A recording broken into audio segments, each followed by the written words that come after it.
I think, who doesn't like toys? Who doesn't like to go back to their childhood? Even if you don't have children, you've been a child, so you remember what it's like to be a child. And I think everybody likes to just play.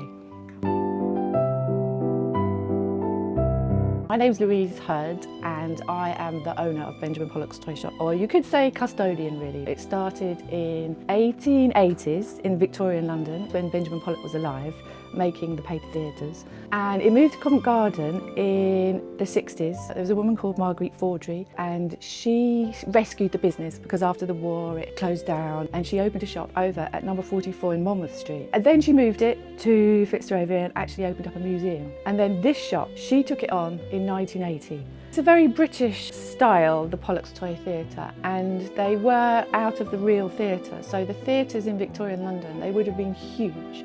So when you went to see them, you would have sat really high up and they would have been very jewel-like. Then somebody enterprising in Covent Garden, they were mainly printers, and then they thought, it's basically merchandise for the theatre.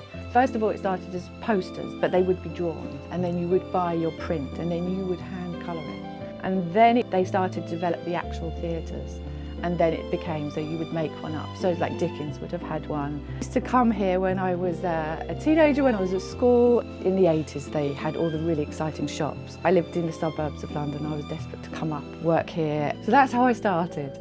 Anybody who works here pretty much has to believe that the toys have a soul. Absolutely. If you're Roberta who works here, she will say hello to all the toys and probably pat them on the head and make sure they're still asleep. If it's Sarah, she'll be singing some Mary Poppins songs. Kiara will be making sure that everything, all the stock is coming in and the doors are open and we're ready for business. It's a bit like putting on a play, to be honest. We are part of Theatreland, but kind of on the edge.